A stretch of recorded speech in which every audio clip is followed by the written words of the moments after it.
Good morning সবাইকে। এখন 6:40 মতন বাজে,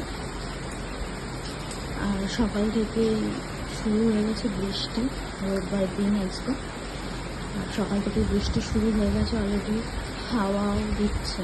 আমি জানি না কাল রাত থেকে শুরু হয়েছে কিনা, তবে এই কিছুক্ষণ আগে উঠলাম ঘুম থেকে, উঠে দেখছি এরকম হাওয়া দিচ্ছে আর বৃষ্টি শুরু হয়ে গেছে।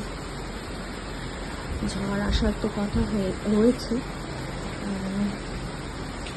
খুব সম্ভবত রেমাল। আমি যদি ভুল না হয়ে থাকি, খুব সম্ভবত হয়তো রেমাল। তো ঝড় তো চলছে, ঝড় না সরি হাওয়াতে চলছে। তো দেখি আস্তে আস্তে কী হয়। সবে তো এখন সকাল 6:40 মতন বাজে। এখন বৃষ্টি তো সারাদিনই হবে।